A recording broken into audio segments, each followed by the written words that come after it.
হলুদ ছাড়া খিচুড়ি দেখো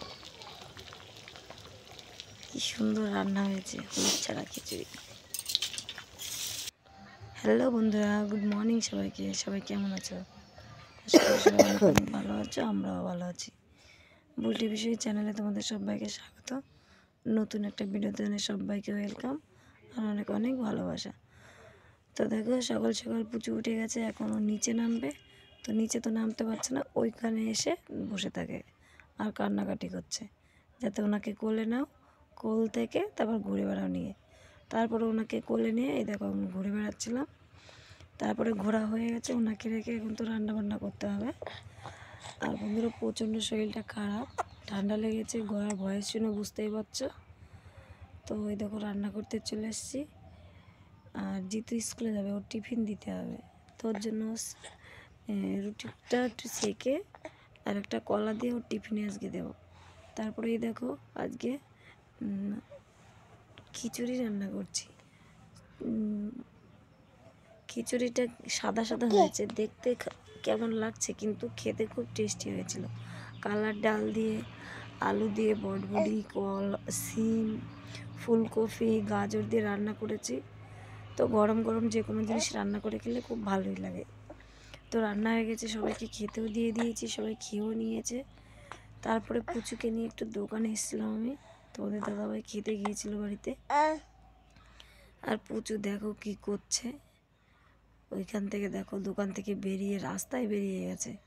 এখন মানে হাবুড়াটা শিখে গেছে না, কোথাও একটু রাখার জন্য, ডাকলেই ও চলে আসে। তারপরে দোকান বন্ধ করে বাড়িতে চলে এসেছি।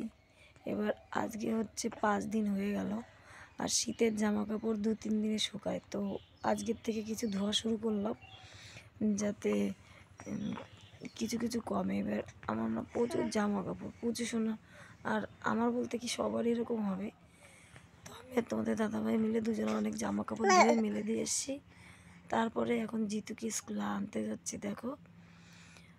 আর বাড়িতে এখন সবাই বসছে, মিটিং করছে, মানে সবাইকে ডাকা হয়েছে, গ্রামের লোক, আমার ননদদের, তারপরে আমার ভাসুরদের, সবাইকে ডেকেছে যে কিভাবে কি করলে ভালো হয়। যেহেতু দাদার ছেলেটা খুবই ছোট, ওই যে 14 বছর বয়স, তো ও তো আর কিছু বোঝে না, ওকে যেমন করে বোঝাবে সেরকম করে বুঝবে। তারপরে জিতুদের স্কুলে গিয়ে জিতুকে নিয়ে এসেছি। ওই দেখো জিতু নাচতে নাচতে আসছে।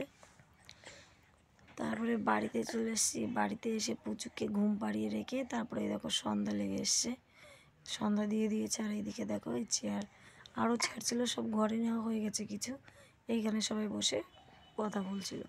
তারপরে বাবু তো সন্ধ্যা লাগলেই ঘুমায়, তো বাবুকে সন্ধ্যা লেগে গেছে, এখন ওনার ঘুম পেয়ে গেছে। ওই দেখো ওনাকে এখন ঘুম পাড়াচ্ছিলাম আমি। তো এখন আবার রেখে এই দেখো এই পাশে কত জামা কাপড় ধুয়েছিলাম। আজকে 3 দিন ধরে কিছু কিছু ধুয়েছি, আর আজকে প্রচুর জামা কাপড় ধুয়েছি। তো হালকাগুলো সব শুকিয়ে গেছে, সবগুলো ভাঁজ করতে হবে। তো পুচু রান্না তো করতে দিচ্ছেই না, ওকে নিয়ে বসে আছে। হ্যাঁ, তারপরে রান্না করতে চলে আসছি। এখন ভাত রান্না করব, সিদ্ধ ভাত, আর হচ্ছে আলু সিদ্ধ, বেগুন সিদ্ধ, ভাত। আর এইদিকে একটু আলু ভাজা করব, সিদ্ধ ভাত আর আলু ভাজা দিয়ে গরম গরম ভালোই লাগবে খেতে। তো চলো রাত্রে রান্না বান্না শুরু করে দিয়েছি।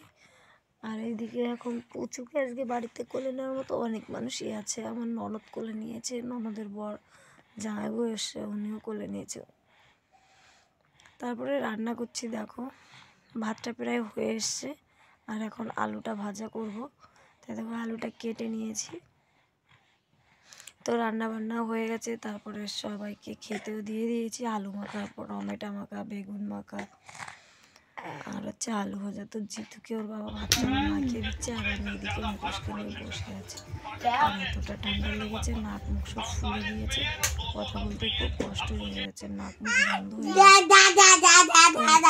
10:30 মতো বাজে, আমরা ঘুমিয়ে পড়বো, কিন্তু ওই যে বাবুর জন্য কেউ ঘুমাতে পারছি না। বাবু সন্ধ্যার সময় একটু ঘুমিয়েছিল, এখন উনি কখন ঘুমাবে তখন আমরা ঘুমাবো।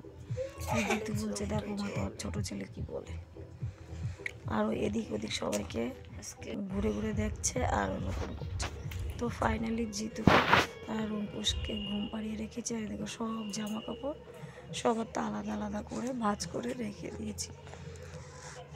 এইদিকে অঙ্কুশের সব এইদিকে, আর ওইদিকে জিতুর, এইদিকে তোমাদের দাদা ভাইয়ের, আমার তো, আর এইদিকে এই কিছু আছে, কালকে ধুয়ে ফেলবো।